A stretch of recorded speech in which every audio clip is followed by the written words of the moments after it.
Parents जो है mother father में से कोई ग्रुप ए का ऑफिसर हो 40 साल की एज के पहले, तब वो क्रीमी लेयर होगा। या मदर फादर दोनों ग्रुप बी के ऑफिसर हों तब वो होगा। उसमें इनकम क्राइटेरिया अप्लाई नहीं होता है। ये हो सकता है कि अब इनके फादर चूंकि गवर्नमेंट जॉब में थे तो उस गवर्नमेंट एम्प्लॉय वाली कैटेगरी से इन्होंने ओबीसी सर्टिफिकेट बनवाया होगा। देखिए वो कहीं महाराष्ट्र पोल्यूशन कंट्रोल बोर्ड में थे ऐसा लिखा है।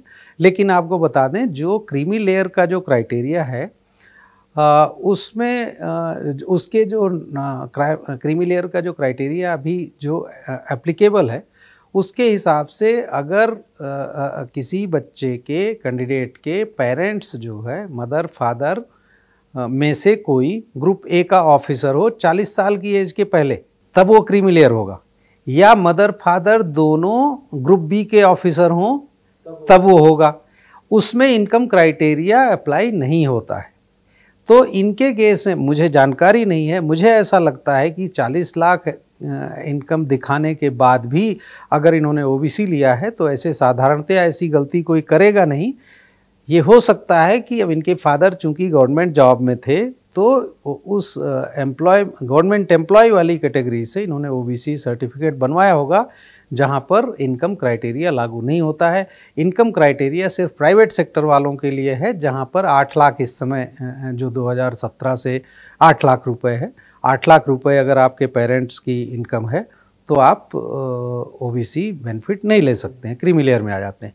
इनके केस में मुझे लगता है कि इस वजह से ये अब जाहिर है, मैं देख रहा था सोशल मीडिया पर काफ़ी चल रहा है हंगामा की 40 लाख इनकम लेकर कैसे ओबीसी बन सकते हैं। तो ये जो भी अगर ये डिस्क्रिपेंसी आपको इसको कहेंगे तो ये क्रीमी लेयर क्राइटेरिया का है।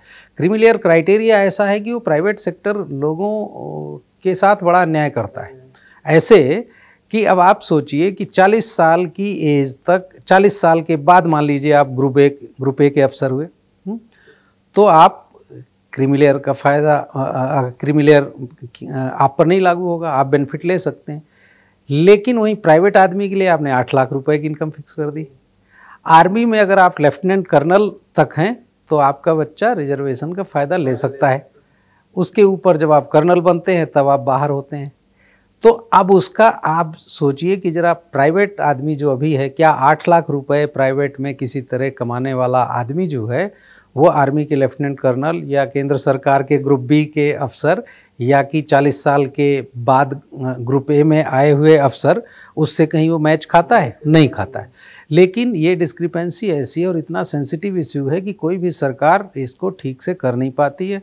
नरेंद्र मोदी सरकार ने भी एक कमेटी बनाई थी, कुछ उसमें उनकी जो रिकमेंडेशन को लेकर के कुछ बवाल हो गया था और ये भी उसको 11वां साल चल रहा है मोदी सरकार का, लेकिन इसको ये भी रेशनलाइज नहीं कर पाए। तो ये जो ओबीसी सर्टिफिकेट पर तो मुझे डाउट है कि कुछ होगा, क्योंकि वो जो क्रीमी लेयर का जो क्राइटेरिया है उसके बेसिस पर शायद ये बच जाएं, क्योंकि मुझे ऐसा लगता है, मुझे जानकारी नहीं है कि इन्होंने किस उसमें लिया है। अगर इनकम बेसिस पर लिया होगा तो ऑफ कोर्स वो होगी। दूसरा जो है जो पीएच कैटेगरी वाला केस है, डिसेबल्ड वाला, वो जो मैंने पढ़ा कि वो कैट वगैरह में पहले कंप्लेंट हुई है और कोरोना का बहाना दे करके उन्होंने कोई टेस्ट में अपीयर नहीं हुई हैं। तो अब क्या होता है सरकार में, आपको पता है एक बार फाइल खुल गई ना तो फिर आपके सारा केस खुल जाता है। लेकिन अगर चुपचाप आपकी फाइल दबी हुई है तो कोई नहीं पूछता कि आपकी फाइल में क्या लिखा हुआ है। प्रॉब्लम ये इस सरकार की तरफ से भी क्या है ना कि अगर पीएच कैटेगरी का सर्टिफिकेट लेकर के कोई बैठा हुआ है सरकार में या ओबीसी कैटेगरी का लेकर के बैठा हुआ है तो आप उसको सर्विस में आने के पहले मान लीजिए उसको एम्प्लॉयमेंट दे दिया।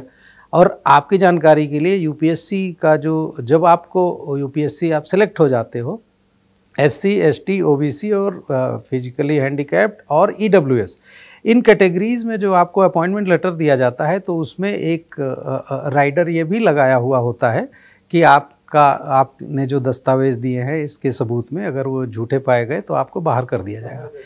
तो ये लगा रहता है। लेकिन अब क्या ये सरकार की ये जिम्मेदारी नहीं है कि उसके लिए कोई एक टाइम फ्रेम तय कर दें कि उसको 3 महीने में स्क्रूटनाइज कर लिया जाएगा या 6 महीने में कर लिया जाएगा या साल भर में कर लिया जाएगा।